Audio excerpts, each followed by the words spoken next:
Mediclaim से जुड़ी तमाम मुश्किलों को सुलझाने के लिए इंश्योरेंस रेगुलेटर यानी IRDA ने कमर कस ली है।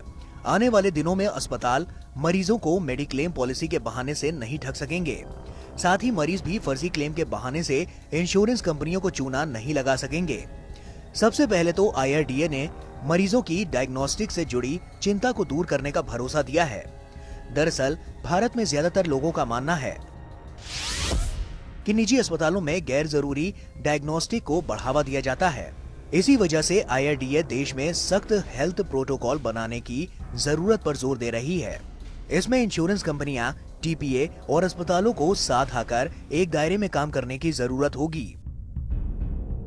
इस बात को मानने के पीछे खुद IRDA ने आंकड़ों के हवाले से समझाने की कोशिश की है। IRDA के मुताबिक जापान जैसे विकसित देश में महिलाओं में C सेक्शन का आंकड़ा केवल 20% है, लेकिन भारत के कई राज्यों में यह आंकड़ा 80 से 90% तक है।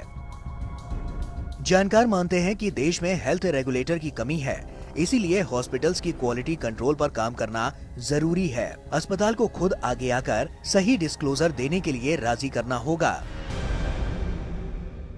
इंडिया में एक हेल्थ रेगुलेटर की एक्चुअली कमी है, जिसके कारण काफ़ी लोगों को ये संदेह रहता है कि जितने भी प्राइवेट अस्पताल हैं वो ज़्यादा डायग्नोस्टिक करके ज़्यादा चार्ज करते हैं। सो हमारे हिसाब से अगर एक हेल्थ रेगुलेटर फाइनलाइज होता है सरकार के द्वारा, उसका लोगों पे काफ़ी अच्छा प्रभाव पड़ेगा और जो संदेह है उनके दिमाग में उसको दूर किया जा सकेगा। उधर IRDA ने इंश्योरेंस कंपनियों को सलाह दी है कि उन्हें डायबिटीज, किडनी और कार्डिक जैसी बीमारियों के कवरेज की चुनिंदा पॉलिसी लॉन्च करनी चाहिए। साथ ही कंपनियों को वरिष्ठ नागरिकों के लिए स्पेशल पॉलिसी बनाने पर विचार करना चाहिए। ऐसी पॉलिसी जो कोरोना काल में भी वरिष्ठ नागरिकों को शामिल करने का विकल्प ग्रुप इंश्योरेंस पॉलिसी धारकों को दे। IRDA का एक प्रस्ताव जहां पर उन्होंने सुझाव दिया है कि किडनी, कार्डियक और डायबिटीज जैसी बीमारियों के लिए एक अलग पॉलिसी बनानी चाहिए, उसका हम स्वागत करते हैं। इसके अलावा जितने भी वरिष्ठ नागरिक हैं उनके लिए भी नई पॉलिसी बनाना अनिवार्य है, जो कि उनके फ़ायदे में आ सके। जिन लोगों के पास ग्रुप हेल्थ इंश्योरेंस पॉलिसी है वो चाहें तो वरिष्ठ नागरिकों के लिए उसका प्रीमियम सम एश्योर्ड बढ़ा सकते हैं।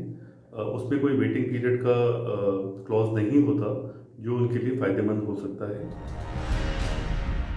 इसके अलावा IRDA देश में फर्जी क्लेम को कम करने पर भी बड़े पैमाने पर काम कर रहा है। भारत में हेल्थ इंश्योरेंस में कुल क्लेम का 15% यानी 800 करोड़ के क्लेम फ्रॉड होते हैं, जिससे सामान्य पॉलिसी होल्डर्स को नुकसान हो रहा है। फ्रॉड क्लेम को रोकने के लिए इंश्योरेंस कंपनियों से लेकर नेशनल हेल्थ अथॉरिटी साथ मिलकर सेंट्रलाइज्ड डेटाबेस तैयार कर रहे हैं। हेल्थ इंफॉर्मेशन सिस्टम में इंश्योरेंस कंपनियां, TPA, हॉस्पिटल, NDHM साथ जुड़ेंगे। नए सिस्टम के जरिए फ्रॉड करने वालों को सीधा ब्लैकलिस्ट किया जाएगा।